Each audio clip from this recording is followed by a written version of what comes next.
제가 봉독하도록 하겠습니다.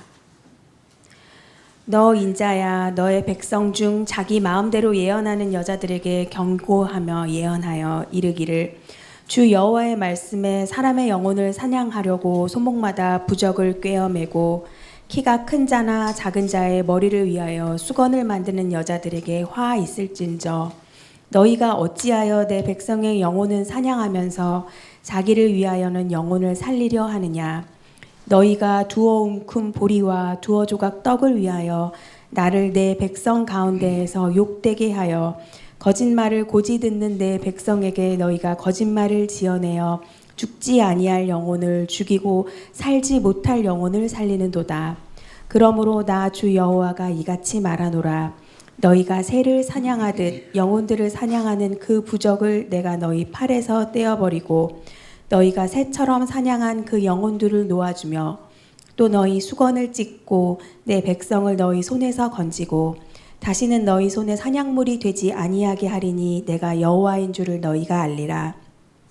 내가 슬프게 하지 아니한 의인의 마음을 너희가 거짓말로 근심하게 하며 너희가 또 악인의 손을 굳게 하여 그 악한 길에서 돌이켜 떠나 삶을 얻지 못하게 하였은즉 너희가 다시는 허탄한 묵시를 보지 못하고 전복도 못할지라. 내가 내 백성을 너희 손에서 건져내리니 내가 여호와인 줄을 너희가 알리라 하라. 아멘. 오세준 목사님께서 영혼 사냥꾼의 가스라이팅을 조심하라 라는 제목의 설교 말씀을 전하시겠습니다. 많은 은혜 받으시길 바랍니다. 여러분들은 예언 기도를 혹시 받아보신 적 있나요? 예언 기도를 아마 우리 교회 성도들은 받아본 분들이 거의 없을 거란 생각이 드는데요. 아마 예언 기도를 받아보진 않았지만은 예언 기도를 하는 그런 장면을 혹시라도 목격한지는 모르겠습니다. 아마 교회 생활을 좀 오래 한 사람 같으면은 여기저기 많은 집회를 다녀봤을 테니까 그런 집회 가운데서 예언 기도하는 것을 본 적이 있을지 모르겠습니다. 주로 이제 이런 예언 기도하고 하는 교회는 성령의 은사를 많이 강조하는 교회에서 주로 합니다. 또 최근에는 이제 신사도 운동이라 그래서 물론 그 운동이라는 것이 최근에만 있었던 건 아니지만은 그래도 최근에 이게 많이 이슈화되고 있습니다. 신사도 운동이라고 하는 것은 신약 시대에 있던 그 사도직이 지금도 있다 이러면서 예언을 하고 하나님의 직접 직통 계시를 주장하고 하는 그런 사람들, 그런 운동을 하는 사람들이 있어요. 아마도 이제 그런 교회에 속했거나 또 그런 집회를 이제 다녔던 사람 같으면은 그 장소에서 예언 기도하는 이런 모습을 아마 봤을 수 있습니다. 자, 이런 그 은사 집회나 혹은 그 예언 은사를 하는 그런 집회하는 곳을 이제 다니다 보면은 거기 가서 예언 은사를 받았다는 사람들이 있습니다. 그리고 이제 예언 기도를 또 이렇게 하면서 다니는 분들도 있죠. 예언 기도를 한다 그러면은 또 이런 데 호기심을 가진 교인들이 있습니다. 그래서 가보는 거죠. 그리고 나한테는 어떤 예언이 나올까 궁금해서 또 예언 기도를 받는 경우도 있습니다. 특히 이제 우환질고에 시달리는 교인들이 이런데 미혹을 받기가 좀 쉽습니다. 이 고난이 많다 보면은 별 생각이 다 들거든요. 이게 왜 그럴까? 나는 왜 이렇게 힘든 일을 많이 겪을까? 그 원인을 찾고 싶은 마음도 있고, 그 다음에 앞으로는 어떻게 될 건가? 미래에 대한 두려움도 많고, 그러니까 그 예언 기도한다 그러면은 뭔가 이 지푸라기라도 잡고 싶은 심정에서 그런 것을 찾아가고 그런 데 가서 이게 기도를 받는 사람들이 있습니다. 또 직접 가지 않더라도 몰랐을 때는 또 주변에서 아는 사람들이 연결해 주는 사람이 있어요. 뭐 어디를 가봐라, 어느 기도원을 가봐라, 어떤 뭐 권사님을 만나봐라. 그분이 예언 기도하면은 아주 정확하게 진단하고 또 과거도 맞추고 또 앞으로 어떻게 해야 될지 이런 것도 다 알려주니까 그런 데 한번 가봐라 이래가지고 또 찾아가는 경우가 있죠. 예언 기도를 통해서 이제 과거를 기억하게 이제 만들고 또 과거에 어떤 일을 했다는 것을 쪽집게 같이 이렇게 딱 맞추는 그런 사람들이 있어요. 그리고 또 이제 미래를 말해주는 거죠. 이렇게 해야 된다. 자, 이런 곳에는 늘 교인들이 북적댑니다. 왜냐하면 신기하잖아요. 가보면은 점쟁이가 딱 맞추듯이 지난날의 어떤 자기의 행적이라든지 또 어떤 문제를 딱 집어가지고 얘기를 해주거든요. 그리고 또 앞으로는 이렇게 해야 된다. 미래까지도 얘기해주고. 그러니 사람들이 가보는 거예요. 그런 데를. 마치 그 점 잘 치는 무당에게 사람들이 몰려가는 것과 똑같은 이치입니다. 어느 점집이 뭐 점을 잘 친다 그러면은 많이들 가잖아요. 이 정치인들도 많이 가고 다 가봅니다. 그와 같이 또 어떤 그 교인이 또 어떤 뭐 목회자가 예언 기도를 잘한다 그러면은 거기 많은 사람들이 몰려가기도 하죠. 자, 그런데 이런 곳에 미혹을 받아서 빠져들면은 영적으로 큰 피해를 볼 수밖에 없습니다. 자, 왜 그럴까요? 오늘날 예언 기도, 그럼 이게 성경적으로 정당한 것일까? 또 성경적으로 이것이 과연 맞는 것일까? 자, 이 부분을 잘 생각을 해봐야 됩니다. 성경에 분명히 이제 예언 뭐 이런 말은 많이 나와요. 그런데 예언 기도라는 말은 사실은 없어요. 우리나라는 지금 우리나라에서는 예언과 기도 이게 지금 합성화가 돼가지고 예언 기도라는 말을 스스럼없이 잘 쓰거든요. 보면은 여러분도 많이 들어봤을 거예요. 예언 기도 뭐 하는 것, 예언 기도 받았다 이런 말 들어봤을 텐데요. 근데 예언과 기도는 성격이 사실은 다른 거예요. 예언이라는 것과 기도는 다른 겁니다. 근데 이게 합성이 돼 버렸어요. 우리나라에서 지금 예언 기도 이렇게 얘기를 많이 하죠. 그러니까 기도하면서 이제 예언한다고 하니까 예언 기도라고 사람들이 그렇게 이름을 붙인 것 같아요. 근데 성경에는 이 기도와 예언이 이게 이제 분리해서 나타나고 있어요. 예를 들면 이제 고린도전서 11장 4절 5절에 보면은 기도나 예언을 하는 자 이렇게 나와 있어요. 그러니까 기도는 기도고 예언은 예언이고 기도나 예언을 하는 자라고 이렇게 나와 있어요. 분명히 고린도전서 14장에 보면은 거기 이제 예언하라 하는 말씀이 나오죠. 근데 사람들은 이제 그런 말씀을 그대로 그냥 붙들고 봐라 여기 성경에 다 예언하라고 하지 않았느냐. 근데 예언하는 게 뭐가 문제냐 자꾸 이렇게 얘기를 한단 말이에요. 근데 성경을 거기만 읽는 거지. 그러니까 그것만 보는 거예요. 그러니까 왜 그런 말씀이 나왔는지를 봐야 되는데 그런 건 잘 모르고 그냥 나와 있으니까 해야 되고 하는 것이 맞다 이렇게 얘기를 하는 거죠. 고린도전서 12장 10절에 보면은 예언은 성령의 은사 중에 하나로 나와 있습니다. 딱 이런 걸 가지고 얘기하는 거죠. 아니 예언의 은사 이거 은사 중에 하나다. 근데 왜 예언을 부정하느냐? 왜 예언의 은사가 없다고 하느냐? 자꾸 이렇게 한단 말이에요. 은사로 돼 있다. 이러다 보니까 예언의 은사를 대단히 소중하게 여기고 또 그걸 강조하는 사람들이 많이 있어요. 우리나라 한국 교회에는 이런 분들 굉장히 많습니다.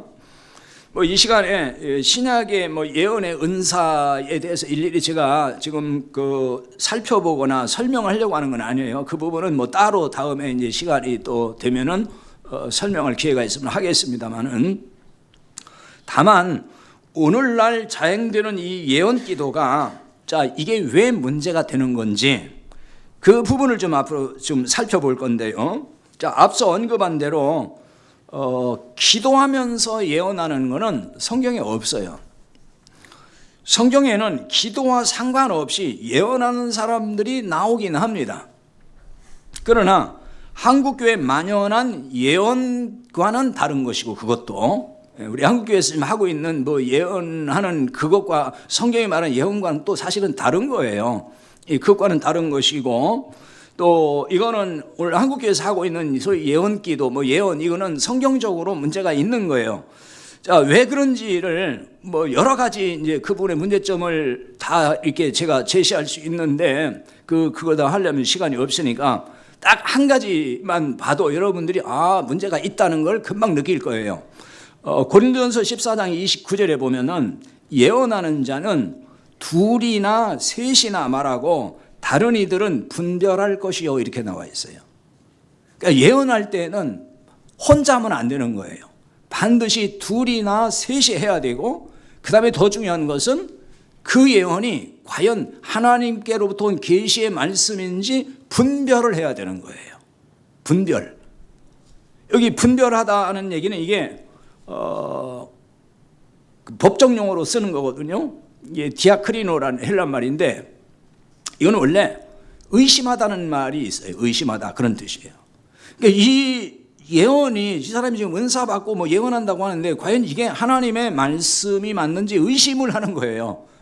그래서 이거를 과연 맞는지 틀리는지, 그래서 가려내야 된다는 거죠. 분별해야 된다.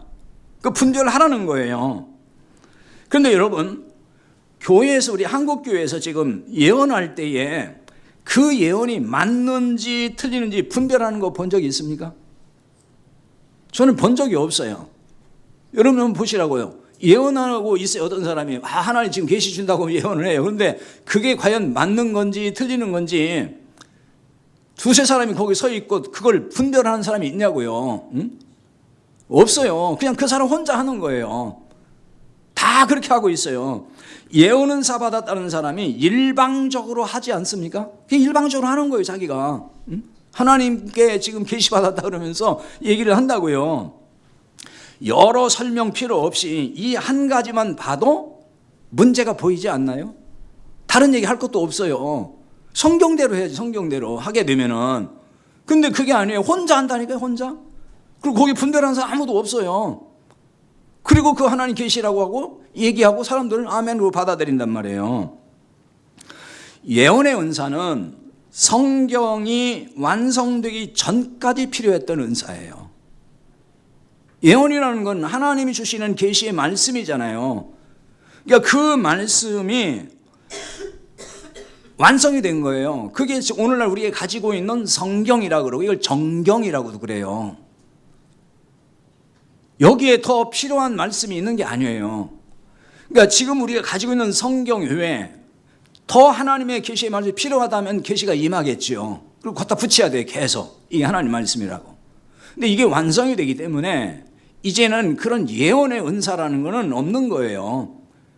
그러니까 그 예언의 은사를 이제 이렇게 해석하면 안 된다는 얘기죠. 그 부분은 뭐 다음에 또 설명을 드릴게요. 그걸 그러면 오늘날 어떻게 봐야 될지.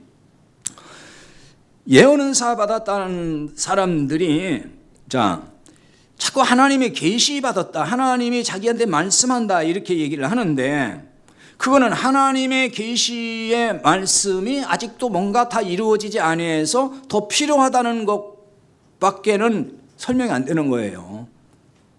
하나님이 그러니까 더 자꾸 준다는 얘기가 되잖아요. 말씀이 이 성경 가지고는 부족하니까 여기에 자꾸 보태서 좀 생각을 해봐라, 그런 얘기가 되는 거잖아요. 그러면 성경이 아직도 뭔가 미완성으로 보이는 거예요. 이렇게 되면은 문제가 심각한 거예요. 하나님은 과거에는 선지자나 사도를 통해서 또는 예언 은사 받은 자를 통해서 말씀을 하셨어요. 그때는 성경이 완성되기 전입니다. 지금은 예언의 말씀이 완성이 돼서 또 다른 예언이 필요 없게 된 거예요. 성경은 한마디로 예언의 말씀입니다. 성경은 늘 그렇게 말씀을 해요. 베드로후서 1장 5절에도 보면은 20절에도 보면은 성경의 모든 예언은 사사로이 풀 게 아니다. 그러니까 성경의 모든 예언, 성경을 예언의 말씀이라 그래요. 계시록에도 그렇고 성경은 미래의 모든 것이 다 담겨 있어요. 성경 속에 다 있습니다. 지금도 하나님이 직통 계시를 주어서 예언의 말씀을 주신다면은 어떤 혼란이 올까요? 만약 지금도 하나님이 계속해서 누군가를 통해서 직통 계시를 하시고 있다 그러면은 혼란이 오지 않겠어요? 자, 대표적으로 큰 혼란을 일으켰던 사건이 있죠. 대표적으로 하나의 큰 사건을 예를 들면 1992년도 다미선교에서 주장했던 예수님이 10월 28일 날 휴거한다. 재림하신다. 공중제. 그래서 우리가 휴거한다. 그거예요. 그때도 그 사람들은 하나님이 계시해 줬다 그랬어요. 계시해 준 말씀입니다. 물론 그때도 다미선교회라는 거기서 주장하는 날짜와 또 다른 사람도 있었어요. 그런데 날짜가 틀렸어요. 틀리긴 했어요. 그것도 웃기죠. 같은 하나님이 주시면 똑같아야지 왜 여기는 10월 28일이고 어떤 사람은 10월 15일이고 이러냐고요. 그것도 그 당시 웃겼지만 아무튼 그걸로 인해서 한국 교회가 큰 그야말로 홍역을 치렀습니다. 왜냐하면 거기에 빠져들어간 사람이 굉장히 많았어요. 의외로. 그래서 직장도 팽개치고 학교도 그만두고 그다음에 맨날 예배당에 가서 막 손들고 기도만 하는 거예요. 이제 예수님이 그날 오시니까 우리가 들림 받아야 된다고. 그것은 직통 계시 받았다고 해가지고 계시 받았다고 해서 그렇게 된 거예요. 그게 이런 혼란이 오는 거예요. 지금도 하나님께 직통 계시 받은 예언의 말씀이 있다 그러면은 이거 얼마나 혼란스러울까요? 이 사람도 자기 직통 계시 받았다. 저 사람도 직통 계시 받았다. 그러면 근데 그게 다 같지를 않아. 이 사람은 이대로 얘기하고 이 사람이 말이 또 있고 도대체 어디에 어느 장단에 춤을 춰야 되는 거예요. 그렇게 되면은 다 자기가 하나님께 자기 직통 계시 받았다는데 오늘날 예언하는 것이 자, 왜 문제고 왜 혼란을 일으키는 걸까요? 오늘 본 말씀을 통해서 이 문제를 좀 살펴보겠습니다. 자, 오늘 읽었던 17절부터 보는데요. 너 인자야 너의 백성 중 자기 마음대로 예언하는 여자들에게 경고하며 그랬어요. 하나님께서 지금 에스겔을 통해서 자기 마음대로 예언한 여자들에게 경고하라는 거예요. 지금 자기 마음대로 예언한다는 거예요. 구약 시대에 이제 선지자가 있잖아요. 남자만 있는 게 아니에요. 여자 선지자도 있었어요. 근데 거짓 선지자도 남자도 있고 여자도 있는 거예요. 여기 지금 여자들에게 경고하라, 자기 마음대로 예언한 여자들에게 경고하라는 얘기는 거짓 선지자인데 여자예요. 여성입니다. 지금 앞에 그 16절, 그러니까 에스겔 여기 13장 1절부터 16절까지는 남자 예언하는 거짓 예언자, 거짓 선지자에 대한 이야기고 그들에 대한 경고라면은 그다음에 17절부터는 여자 선지자에 대한 거짓 선지자에 대한 경고예요. 구약 시대에는 하나님께서 선지자들을 통해서 말씀을 하셨습니다. 그게 예언의 말씀이에요. 선지자들을 통해서 하나님이 늘 말씀하셔요. 그게 선지자의 역할입니다. 그런데 자기 마음대로 예언하며 하나님의 말씀이라고 했던 선지자들이 있었어요. 그 사람들을 일컬어 거짓 선지자라고 하는 겁니다. 자기 마음대로 예언했다는 거예요. 자기 마음대로. 자기 생각되는 대로 그냥 이게 하나님 말씀이다. 하나님이 이렇게 말씀하셨다. 그러니까 하나님을 팔아먹은 거예요. 하나님을 빙자해서 자기 생각을 가지고 이게 하나님 말씀이라고 외쳤던 사람들이 있습니다. 남자 선지자나 여자 선지자나 거짓 선지자들이 똑같이 그렇게 한 거예요. 이런 거짓 선지자들이 늘 있었습니다. 어느 시대나 있습니다. 어느 시대나 초대교회도 있었고 지금도 있었고 예레미야 선지자도 거짓 선지자가 아주 횡행했습니다.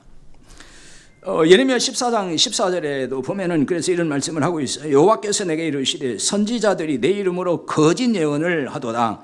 나는 그들을 보내지 아니하였고 그들에게 명령하거나 이르지 아니하였거늘 그들이 거짓 계시와 점술과 헛된 것과 자기 마음의 거짓으로 너희에게 예언하는도다 그랬어요.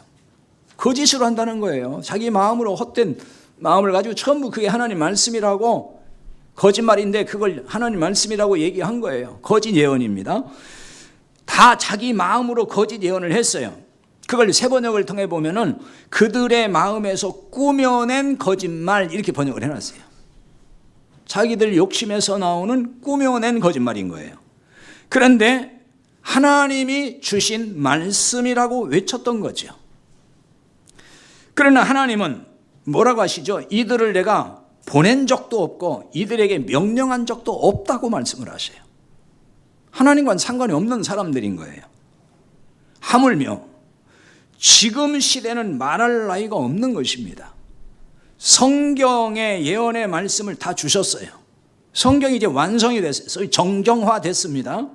그럼 왜 하나님이 또 예언의 말씀을 또 주겠습니까? 지금 이미 성경 말씀이 완성되어 있는데 뭐가 또 부족해가지고 주신다 그러면은 하나님은 여전히 항상 시행착오를 하는 분이잖아요. 이게 완성된 말씀을 주셨는데 야, 생각해 보니까 내가 빠뜨린 거 있다. 그러니까 내가 누구한테 계시해서 내가 말씀을 또 준다. 그래서 또 계속 그렇게 말씀이 임하고 있다 그러면은 하나님도 못 믿을 하나님이 되는 거잖아요. 계속해서 또 줘야 되니까 말씀을. 어느 기독교 신문에 이런 글이 있어서 제가 읽어본 적이 있는데요. 어떤 여집사님이 예언기도를 받았어요. 근데 그 예언기도에 뭐라고 나왔냐 그러면은 집사님은 사명이 있습니다. 신학교 가야 됩니다. 신학교 가야 된다는 예언이 나온 거예요. 그래서 그걸 믿고 이 집사님이 신학교에 입학을 했고 가서 열심히 다녔어요. 그런데 이제 그 예언기도 받는 사람들은 한 번 받는 게 아니거든요. 자꾸 그런 데 가고 싶어요. 또 받고 싶고. 그래서 신학교를 다니다가 어떤 사람에게 또 예언기도를 잘한다 그래서 기도를 받았어요. 근데 이번엔 또 거기에 어떤 예언이 나왔냐면은 당신 신학교 그만둬야지 신학교 다니면 죽는다 그랬어요.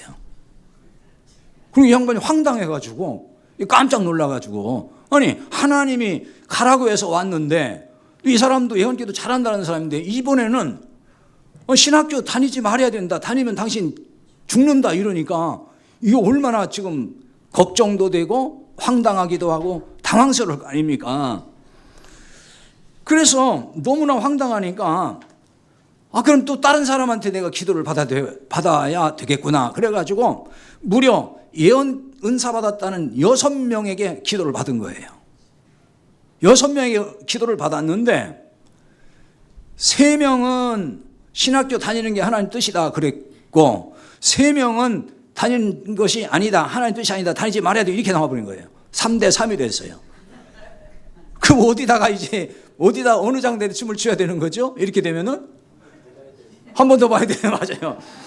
너무너무 이제 답답해가지고 한 번 더 보러 이제 간 거예요. 이번에는 그냥 예언 은사 받았다는 이런 사람한테 간 게 아니고 한국에서 내노라 하는 굉장히 이름 석자만 되면 알만한 그런 아주 유명한 목사님을 찾아가가지고 내가 기도를 한번 받아야 되겠다. 그 목사님도 예언하는 목사님이니까 내가 가서 기도 받아야 되겠다 하고서 찾아가서 이제 사정을 얘기하고 부탁을 했어요. 이 목사님도 들어보니까 되게 혼란스러운 거예요. 이게 혼란스러워가지고 이게 뭐라고 지금 해야 될지를 이제 모르겠는 거예요. 그래서 이 목사님이 이렇게 대답을 했다는 거 아닙니까? 하나님께서 내 마음대로 하라 하십니다. 그랬다는 거예요. 아니 세상에 하나님이 그런 하나님이 어디 있냐고요. 어떤 때는 기분 내키면 야 신학교 가 그렇게 말씀하고 또 기분이 좀 달라지면 가면 안 돼 또 이러고 또 그러고 어떤 때는 그냥 네 마음대로 해 뭐 이러고. 그러니까 예언 기도라는 게 이렇게 허구적이고 얼마나 허황된 것인가를 알아야 돼요. 굉장히 이런 사례가 많아요. 많습니다. 저도 이와 유사한 사례를 아주 오래전에 상담한 적이 있어요. 제가 전방에서 이제 군목으로 근무할 때인데요. 그때 이제 그 군인 가족들이 교회에 나오는데 어느 부사관, 그 당시는 이제 뭐 하사관이라 그랬는데 상사 부인이 이제 교회를 잘 나왔어요. 근데 그 당시에 그 지역에 예언 은사 받았다고 하는 어느 목사와 그 딸이 다니면서 이렇게 막 기도하러 다녔어요. 그리고 집회를 하고. 근데 거기를 가가지고 이분이 이제 예언 기도라는 걸 또 받은 거예요. 뭐 예언 기도 막 잘한다 그러니까 가서 받았어요. 호기심 많아요. 사람들이 다 신자들이 그런데 가고 싶어 하고.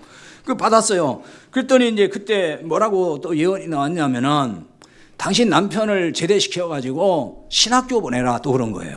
꼴피도 이렇게 신학교만 자꾸 가라는지 모르겠어요.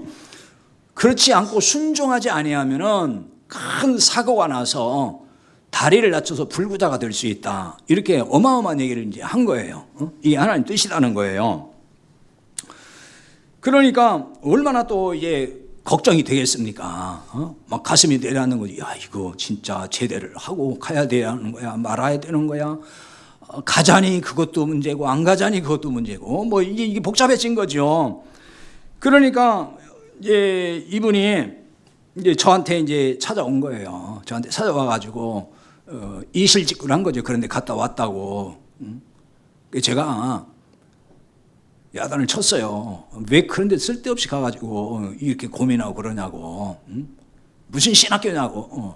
신학교 가지 말라고. 그리고 제대 무슨 제대냐고. 군대 생활을 열심히 하라고 그랬어요. 그리고 실제로 그 당시만 해도 지금은 이제 그 부사관들의 학력이 상당히 높아졌어요. 근데 그때만 해도 옛날에 그랬잖아요. 그냥 군대 가가지고 말뚝 박는다 그랬잖아요. 속된 말로. 그러니까 그 상사도 그 당시에 학력이 국졸이었어요. 그때는 많았어요. 그냥 겨우 글씨나 쓰고 이제 이런 사람인 거예요. 근데 그런 사람한테 지금 군대 생활도 한 20년 넘게 했고, 그 아는 거는 이제 군대에서 뭐 하는 것밖에 모르잖아요. 근데 그 나이에 그리고 또 그 학력에 나와가지고 어떻게 신학 공부를 하냐고요. 물론 뭐 하도 이상한 신학교도 많으니까 뭐 가가지고 뭐 한 6개월짜리 하고 나서 뭐 했다고 할런지 모르겠지만 아무튼 정상적인 코스를 밟으려면 그게 쉬운 일이냐고요. 가당키나 하냐고요. 현실적으로 봐도. 근데 결국은 이제 제가 얘기를 했죠. 절대로 두려워하지 말고 신학교 갈 생각을 할 게 아니라 더 급한 건 당신 남편 교회부터 나오게 하는 거다. 교회도 안 나왔거든요. 교회도 안 나온 사람이에요. 예수 예자도 모른단 말이에요. 그런데 무슨 신학교를 가냐고. 그렇게 예언을 했다 그래가지고 걱정을 했었어요. 그런데 이제 제가 얘기를 하니까 결국 이제 뭐 제대하지 않고 신학교도 안 갔는데 그대로 군대 생활 무난하게 잘 했어요. 다리 안 부러지고. 예나 지금이나 이런 말도 안 되는 걸 예언이라고 하면서 교인들을 이렇게 억압을 해요. 그리고 거기에 딱 또 꼼수가 있어요. 그러니까 이런 말을 듣게 하려고 또 많이 하면서 억압을 하고 겁을 주기도 하고 소위 말해 이게 가스라이팅이거든요. 그리고 그 재앙을 피하게 하려면 그 다음에는 이제 돈 가지고 오라고 그래요. 그 돈 뜯어먹는 거예요. 그렇게 해가지고. 하나님을 팔아서 예언 기도하는 자들은 영혼의 사냥꾼입니다. 그걸 오늘 18절에서 말씀하잖아요. 하나님은 거짓 예언자들을 향해서 사람의 영혼을 사냥한다 이렇게 말씀한다고요. 사냥꾼이 왜 사냥을 할까요? 사냥꾼이 사냥하는 건 먹잇감을 만드는 거잖아요. 사냥해서 그 먹으려고 하는 고대 시기엔 다 그랬잖아요. 동물 사냥해서 그거 먹었잖아요. 그러니까 먹잇감을 만들기 위해서 하는 거예요. 그렇다면 거짓 예언자들이 거짓 선지자 이 예언한다는 사람들이 영혼을 사냥하기 위해서 자 어떤 일들을 벌일까요? 이거 악한 거죠. 그러니까 어떤 악을 행할까요? 사냥감에게 소위 가스라이팅을 해가지고 두려움을 자꾸 줘요. 두려움, 겁을 내게 만들고 그렇게 해가지고 사람을 통제하는 거죠. 자기 손 안에서 놀게 만드는 거예요. 이게 통제하고 결국 자신에게 예속시켜서 노예처럼 부리는 겁니다. 꼼짝 못하게 만들어요. 자기 손 안에서 못 벗어나게 만드는 거예요. 이렇게 해서 영혼을 구렁으로 떨어뜨리는 거죠. 그 멸망으로 끌고 가는 거예요. 게다가 물질까지 착취를 한다고요. 나중에는 오늘 19절에 보면은 너희가 두어 웅큼 보리와 두어 조각 떡을 위하여 나를 내 백성 가운데서 욕되게 하여 이 말씀이 있습니다. 세 번역으로 보면은 너희는 몇 줌의 보리와 몇 조각의 빵 때문에 내 백성이 보는 앞에서 나를 욕되게 하였다 그랬어요. 이제 보리와 빵 조각인데요. 그걸 위해서 하나님을 욕되게 했다. 거짓 예언을 했다는 거죠. 근데 여기 보리와 빵 조각에 대해서는 뭐 몇 가지 해석이 있어요. 하나는 이 곡식이 물 위에서 어떤 모양이 되는지, 이 떡가루가 또 그 어떻게 변하는지에 따라서 하나님의 뜻이 결정되는 것처럼 그렇게 말을 했다는 거죠. 그런 걸 가지고 해서. 근데 이게 이제 그 당시에 그 근동 지역, 특히 바벨론 같은 데서도 이런 일이 있었다는 거예요. 마술사라든지 점치는 사람들이 그 신에게, 그 사람들도 신을 섬기는 사람들이니까 어떤 우상에게 떡가루라든지 곡식을 이렇게 제물로 드려요. 또 그걸 통해서 그 신에게서 뭔가를 받아내는, 그 어떤 말씀을 듣는 그런 행위들을 했다는 거예요. 그러니까 그런 어떤 행위가 아니겠느냐, 이렇게 이제 해석하는 경우가 있고요. 이제 또 하나의 해석은 뭐냐면, 이거는 그 예언을 해주는 조건으로 받는 사례비 명목, 그러니까 예언해주고 나서 뭔가를 받아 챙기는 거죠, 자꾸만. 그런데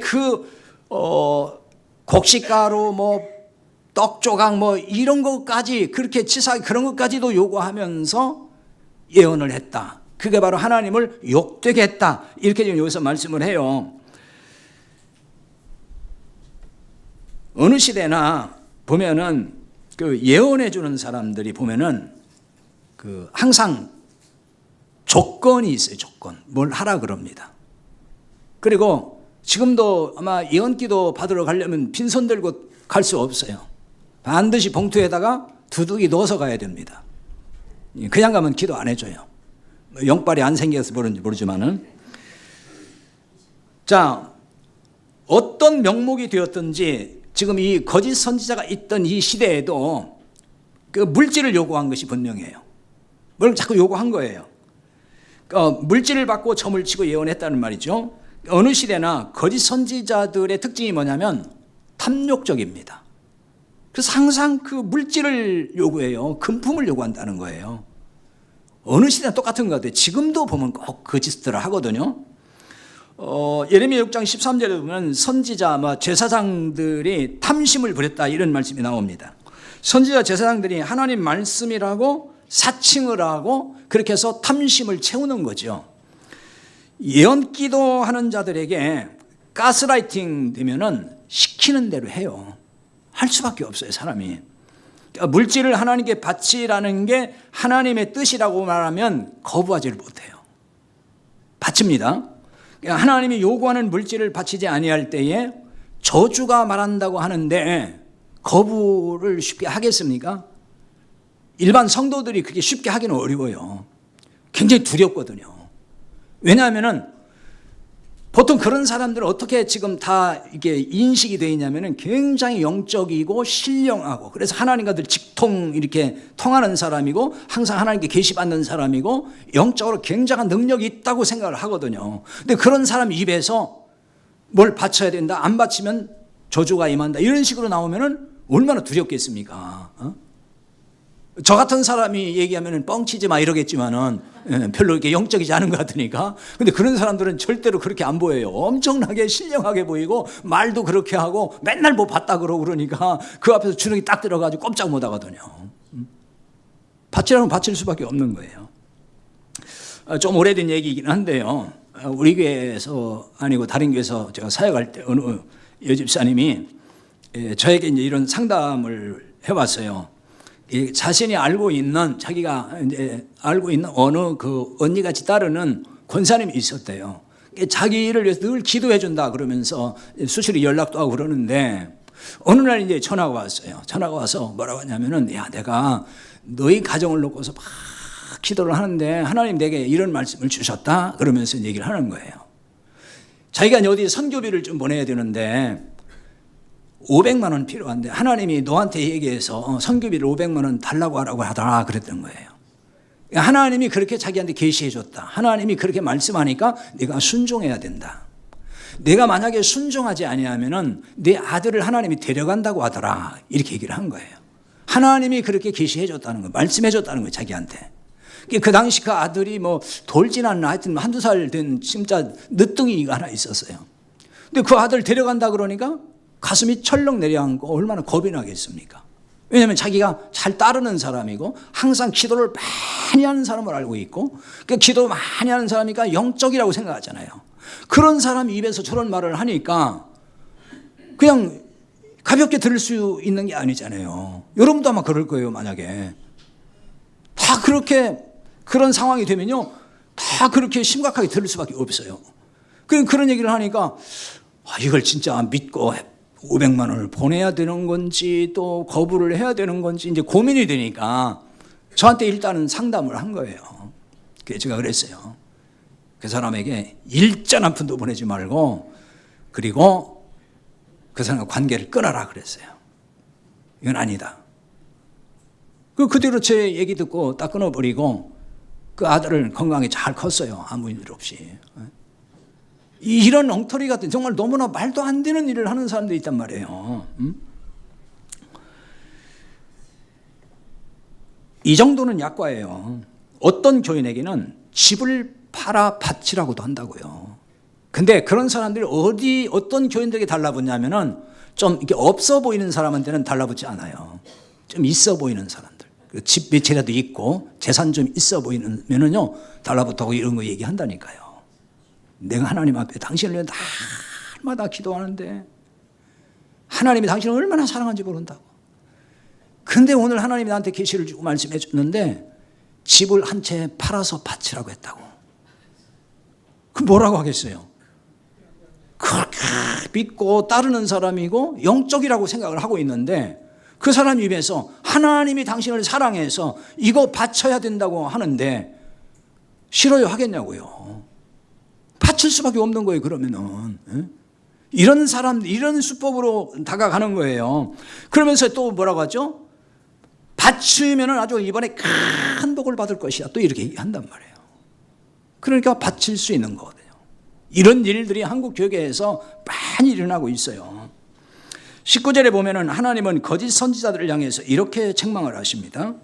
두어 웅큼 보리와 두어 조각 떡을 위하여 나를 내 백성 가운데서 욕되게 했다 그랬어요. 하나님의 이름을 팔아서 물질을 받고 예언한 것은 하나님을 욕되게 했다는 거예요. 여기 욕되게 했다 이 말의 히브리어의 뜻은 꿰뚫었다는 거예요. 그건 더럽혔다, 모독했다 이런 뜻이 있습니다. 꿰뚫었다는 얘기는 상처를 줬다는 얘기거든요. 이거는 하나님께 상처가 되었다는 거예요. 하나님 모독하는 것이 돼버리고. 왜 그러겠어요? 하나님을 이방신의 수준으로 끌어내리는 것이기 때문에 그런 거예요. 하나님을 이방신의 수준으로 끌어내린 거예요. 하나님을 우상으로 섬기는 행위란 말이죠. 돈을 받고 점을 쳐주는 일은 점쟁이나 무당이 하는 짓이잖아요. 점쟁이들이 그러잖아요. 돈 안 받고 점 쳐주는 사람 봤어요? 반드시 복채 가지고 가야 됩니다. 그냥은 안 돼요. 다 갖다 바쳐야 됩니다. 거짓 예언자들이 물질을 받고 하나님 말씀이라고 예언하는 것이 바로 이런 짓과 똑같다는 거예요. 예언기도 해준다 그러면서 봉투 돈 가지고 와라. 거기다 딱 앞에 놓고 그리고 뭐 기도해주고 이게 다 뭐예요? 점쟁이 무당들이 한 짓과 똑같다 그 말이에요. 이게 하나님을 모독하는 거예요. 왜? 하나님은 그런 하나님이 아닌데 왜 돈 받고 거기 돈 갖다 놓으면 그리고 뭐 기도해주고 뭐 복을 빌어주고 뭐 예언기도 해주고 이러냔 말이에요. 그 하나님을 완전히 무당화시키는 거지. 그런 일들이 한국 교회 안에 지금 많단 말이에요 지금. 뭐 우리 교회하고는 사실은 상관없는 얘기예요. 여러분들은 그런 일을 안 할 테니까. 그러나 이제 설교를 이제 많은 사람이 듣다 보니까 이런 얘기를 할 수밖에 없어요. 이런데 빠져있는 사람 분명히 있을 테니까. 그러니까 예언 기도하는 사람은 하나님의 이름을 팔아서 점쟁이 노릇하는 거예요. 그러니까 이런 자에게 예언 기도 받으려면은 말씀드린 대로 뭐예요? 복채. 그 두둑이 갖다 바쳐야 돼요. 용하다는 기독교 점쟁이일수록 가격이 세다고요. 그거 뭐 조금 가지고 가면 야단 맞아요. 째째하게 이렇게밖에 안 가주냐고.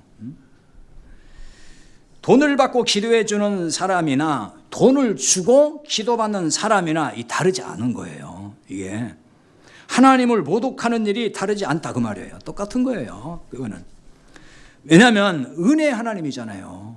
은혜 하나님을 욕되게 하는 거예요. 은혜 하나님이 뭐예요? 은혜 하나님 값없이 주는 거잖아요. 우리 자격 안 돼도 고조 주는 거예요. 그 은혜 하나님인데 바쳐야 주시는 하나님으로 왜곡을 하는 거잖아요. 그게 뭔가를 갖다 바쳐야 복을 주고 갖다 바쳐야 뭐 예언기도 해주고 갖다 바쳐야 뭘 해주고 그 하나님, 은혜의 하나님은 그 왜곡시키는 거예요. 문제는 이런 말을, 이런 거짓 예언하고 하는 사람들의 이 말을 고지 듣는 사람이 있다는 데에 있어요. 그래서 오늘 10절 하반절에 보면은 19절 하반절에 거짓말을 고지 듣는 내 백성에게 너희가 거짓말을 지어내어 죽지 아니할 영혼을 죽이고 살지 못할 영혼을 살리는도다 이렇게 나와 있죠. 거짓말을 고지 듣는 내 백성이라고 그랬어요. 거짓말을 고지 들어요. 이 고지 듣는다는 얘기는 히브리어의 원문의 뜻은 귀를 기울인다 그 말이에요. 경청한다 혹은 순종한다 이런 뜻이 있습니다. 이게 거짓 예언이잖아요. 거짓말인 거예요. 그런데 진짜 하나님의 말씀으로 받아들이고 그 말씀에 순종한다는 거예요. 그러니까 참 선지자의 말은 듣지 않고 거짓 선지자의 말에 순종하는 거예요. 구약시대 그랬잖아요. 참 선지자의 말을 안 들어요. 그리고 거짓 선지자의 말은 다 들어요. 지금도 이런 현실 맞지 않나요? 지금도 그래요. 지금도. 왜 이런 현상이 지금도 벌어지는 걸까요? 본질에서 보면은 참 복음의 말씀을 듣지 못하여서 모르는 거예요. 모르니까 거짓 예언을 해도 그냥 받아들이는 거예요. 복음을 알면 절대로 그걸 못 받아들여요. 그 다음에 이 배후에는 거짓 선지자의 가스라이팅이 있다는 것도 알아야 돼요. 사람들이 거기에 이제 세뇌가 되면은 그냥 끌려가거든요. 거짓 선지자에게 거짓 진리로 가스라이팅 되면은 그때부터는 참 복음이 들리질 않습니다. 참 복음을 들려줘도 도리어 그게 복음이 아니라고 말을 해요. 참 복음을 복음이 아니라고 그래요. 이 사람들은 당신들이 하는 게 복음이라는 거예요. 그래서 거짓 진리에 가스라이팅 되는 것이 얼마나 무서운지 몰라요. 그게 한번 빠지면은 그렇게 그냥 헤어나오지를 못한다니까요. 죽지 아니할 영혼을 죽이고 살지 못할 영혼을 살리는도다 그랬어요.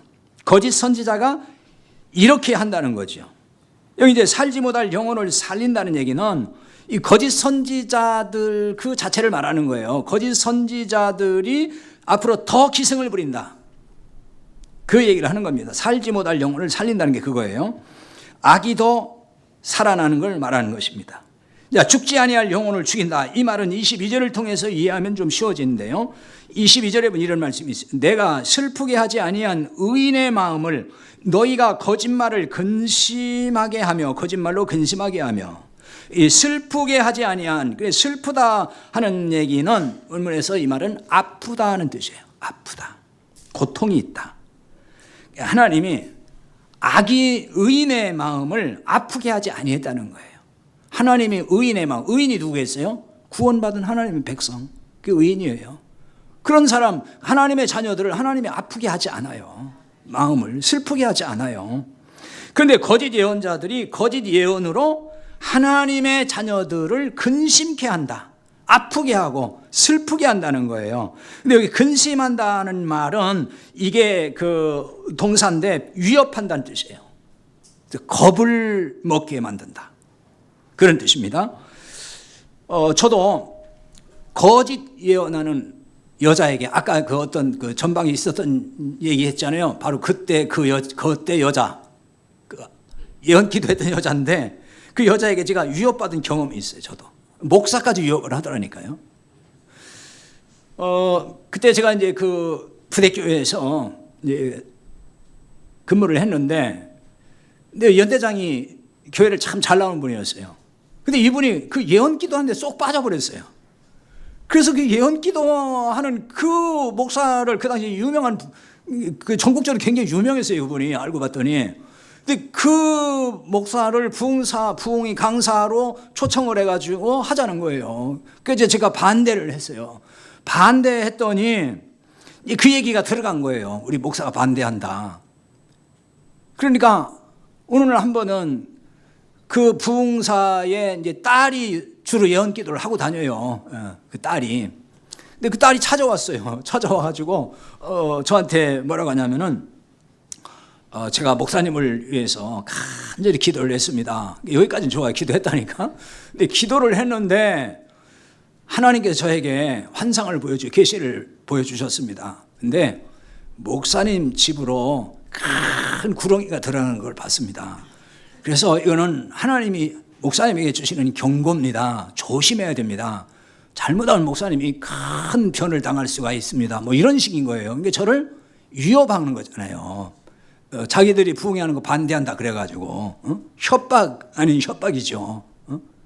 제가 그런 것도 경험을 해봤다니까요. 그러니까 목사한테도 찾아와가지고 그렇게 협박하고 그렇게 겁을 줄 정도면은 일반 신자들이 오죽하겠습니까? 신자들 가지고 놀아요, 완전히.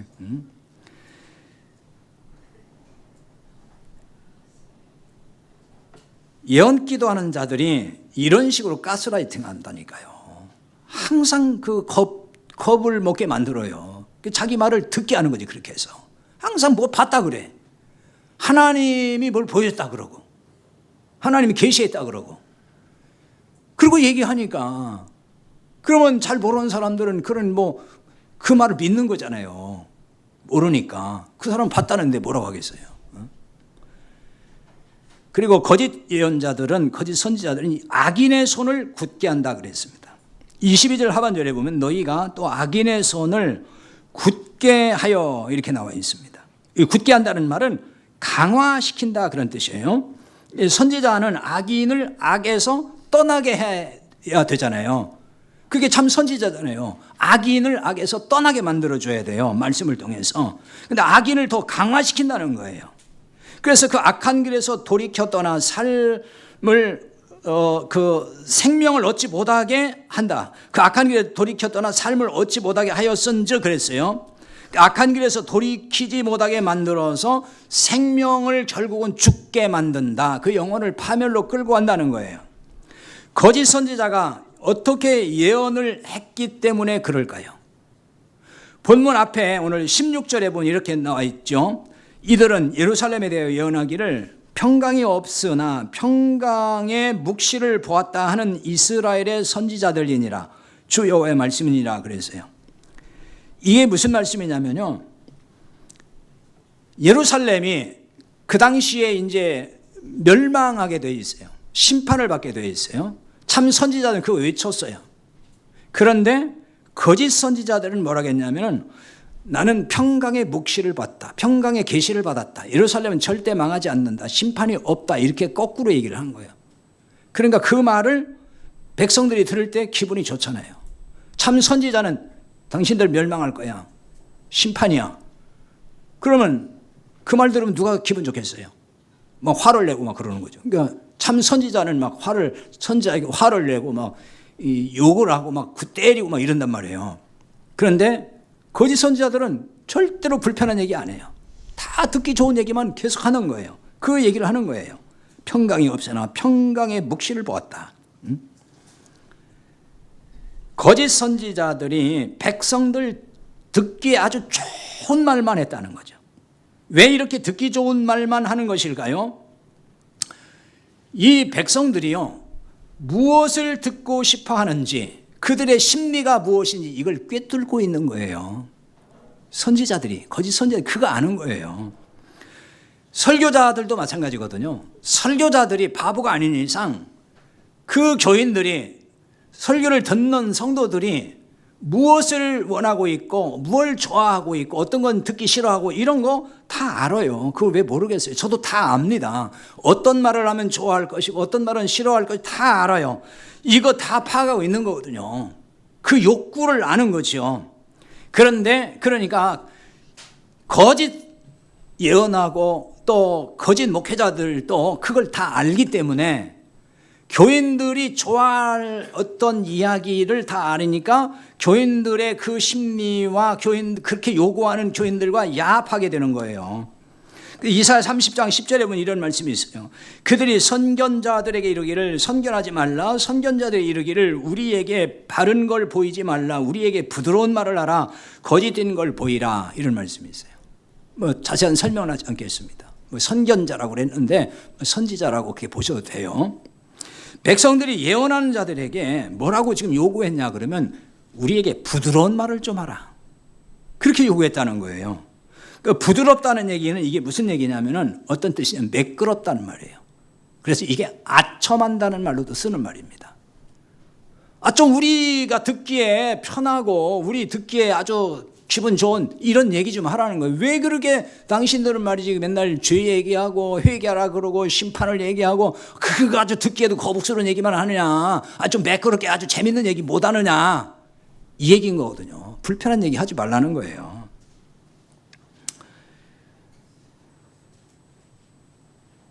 잘못된 거를 지적해서 이제 돌이키게 해야 되는데 그 말을 안 하는 거잖아요.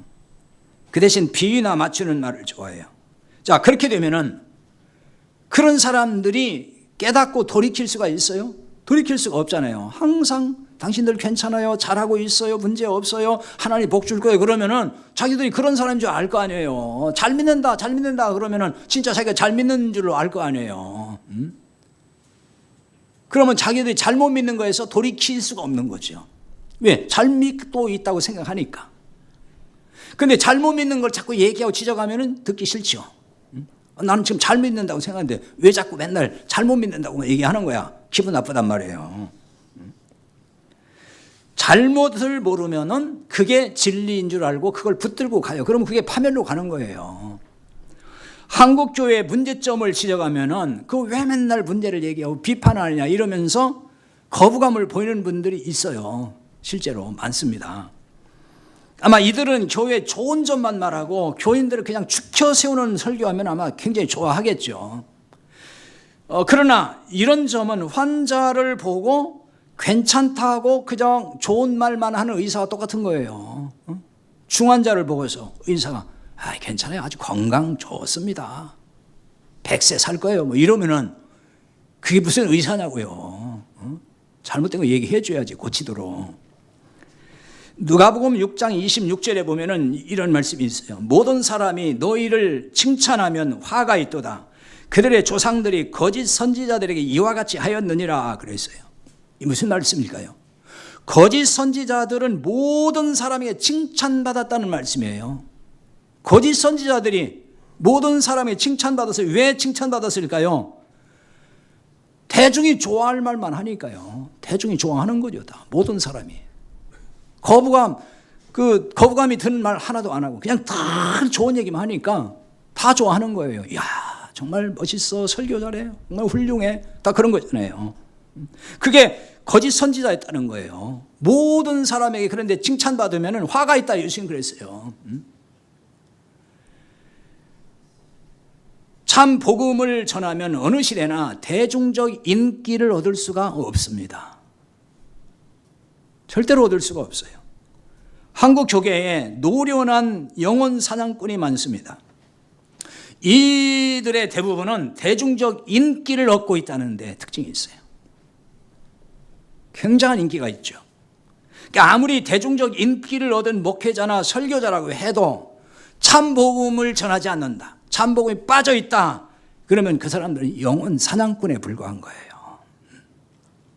특히 예언 기도로 영혼을 사냥하는 자들 조심해야 됩니다. 이들에게 사냥감이 되지 않도록 복음의 말씀에 바로 서야 돼요. 성경은 예언의 말씀입니다. 성경을 보면 미래가 보입니다. 다 보이는 거예요.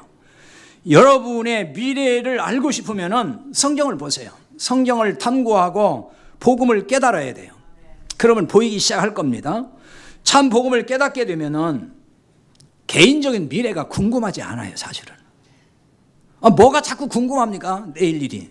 아까 우리 장로님 찬양에도 내일 일은 난 몰라요. 찬양은 그렇게 잘하는데 내일 일이 막 궁금해가지고 자꾸 예언기도 받는 거 가서 내가 어떻게 될 것 같아요? 뭘 자꾸 물어보려고 그래요? 내일 일이 궁금할 거 하나도 없어요. 믿음으로 살면 되는 거예요. 그래서 믿음이 필요한 거지. 다 아는데 뭐 믿음이 왜 필요해? 다 알고 있는데. 그러니까 예언 기도를 받을 필요가 없어요. 여러분 뭐 그런데 가시지도 않겠지만은 또 주변에 자꾸 그런데 들락날락 하면은 못 가게 해야 돼. 그 받을 필요가 없는 거예요.